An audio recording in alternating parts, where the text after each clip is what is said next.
आपकी product quality wise supreme होनी चाहिए, अच्छी होनी चाहिए। एक क्वालिटी प्रोडक्ट ही मार्केट को कैप्चर कर सकती है, ना सिर्फ कैप्चर कर सकती है बल्कि मार्केट को जनरेट भी कर सकती है, नई कैटेगरी को भी जनरेट कर सकती है। तो प्रोडक्ट क्वालिटी होना बहुत ज्यादा जरूरी है। नेक्स्ट स्टेप ये है कि प्राइसिंग, आपकी प्रोडक्ट की प्राइस क्या है। जब भी आप बिजनेस को स्टार्ट करने लगे हो तो आप देखो कि आपकी बिजनेस की प्राइस, आपकी प्रोडक्ट की प्राइस क्या है। आप जो प्रोडक्ट मार्केट में लेकर आना चाह रहे हो उस लिहाज से लोग इसको अफोर्ड कर सकते हैं कि नहीं कर सकते। मैकडॉनल्ड्स जहां पर भी बिजनेस को खोलता है, जहां पर भी बिजनेस को देखता है, उस खोलने से पहले वहां पे मार्केट सर्वे कराया जाता है और उस सर्वे में मेन कैटेगरी, मेन बात प्राइसिंग देखी जाती है कि अच्छा बिजनेस को स्टार्ट करने के लिए एक ओनर को रिस्क टेकर होना चाहिए, या रिस्क को लेना वो जानता हो। अगर कोई ओनर, कोई बिजनेस को स्टार्ट करने वाला शख्स अगर रिस्क टेकिंग नहीं कर सकता तो फिर बड़ी माजरत के साथ उसको फिर बिजनेस भी स्टार्ट नहीं करना चाहिए, क्योंकि बिजनेस नाम ही रिस्क टेकिंग का है।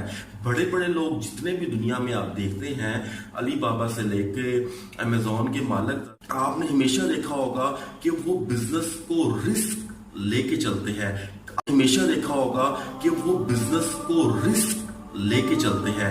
आपका क्या ख्याल है, आज से जो 15 साल पहले या 20 साल पहले जब इन्होंने ऑनलाइन बिजनेसेस को स्टार्ट किया था तो क्या सबने ये कहा था कि जी आए बिजनेस स्टार्ट कर लें, ये कामयाब हो जाएगा? नहीं, उस वक्त ऑनलाइन बिजनेस का कोई सोच भी नहीं था सकता, लेकिन इन्होंने रिस्क टेकिंग किया, रिस्क लिया और आज आप देखें बड़े बड़े जॉइंट्स इनके साथ जुड़ने को तैयार हैं और बड़े बड़े मुल्कों में ये लोग छाए हुए हैं। आपकी प्राइसिंग कंपैटिबल होनी चाहिए, ना बहुत कम हो कि लोग उसको बिल्कुल लो स्टैंडर्ड समझे, ना मार्केट के प्राइस से बहुत ज्यादा हो, अफोर्ड ना कर सके।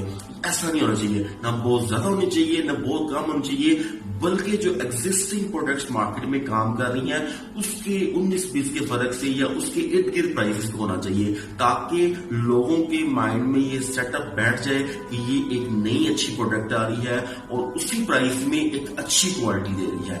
आपकी प्रोडक्ट की प्राइस क्या है, आप जो प्रोडक्ट मार्केट में लेकर आना चाह रहे हो उस लिहाज से लोग इसको अफोर्ड कर सकते हैं कि नहीं कर सकते। मैकडॉनल्ड्स जहां पर भी बिजनेस को खोलता है, जहां पर भी बिजनेस को देखता है, उस खोलने से पहले वहां पे मार्केट सर्वे कराया जाता है और उस सर्वे में मेन कैटेगरी, मेन बात प्राइसिंग देखी जाती है कि आया हमारी प्रोडक्ट को लाहौर के लोग, फॉर एग्जाम्पल हमारे प्रोडक्ट को गुजरांवाला के लोग, हमारी प्रोडक्ट को सियालकोट के लोग ले सकते हैं कि नहीं ले सकते। तो देन उसके बाद यहाँ पे प्रोडक्ट को इंट्रोड्यूस कराया जाता है। आपका बिजनेस जो है वो कहाँ पे खुला है, कहीं आपने ऐसी जगह तो नहीं बिजनेस को स्टैब्लिश कर लिया, या किसी ऐसी जगह तो बिजनेस स्टैब्लिश नहीं करना चाह रहे जहां पे मार्केट ही नहीं है।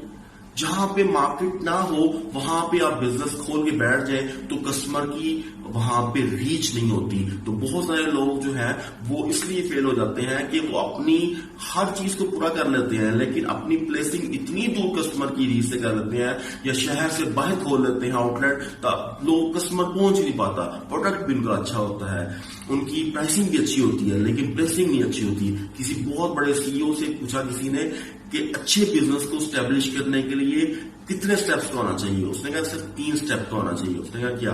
उसने कहा लोकेशन, उसने कहा सेकंड, उसने कहा लोकेशन, थर्ड उसने कहा लोकेशन। आप मिसाल के तौर पे देखें, कोक और पेप्सी कितने पुराने जायंट्स हैं, कितने पुराने कंपनीज हैं, लेकिन आज भी उनकी प्रोडक्ट्स की ब्रांडिंग होती है प्रमोशन के जरिए से, उनकी प्रोडक्ट की ब्रांडिंग होती है कमर्शियल के जरिए से, टीवी एड्स के जरिए से, बिल बोर्ड के जरिए से, ऑनलाइन जरिए से, ऑफलाइन जरिए से उनकी प्रमोशन बहुत अच्छी तरीके से चल रही होती है। इस लिहाज से जब भी आप कोई बिजनेस को स्टार्टअप करना लगो तो उसकी प्रमोशन का बजट आपके पास होना चाहिए, यानी आपको पता होना चाहिए कि मैंने इसे प्रमोशन पे रेगुलर प्रमोशन करनी है और मेरे पास इसका बजट भी होना चाहिए और मुझे इसकी अवेयरनेस भी होनी चाहिए कि इसकी प्रमोशन मैंने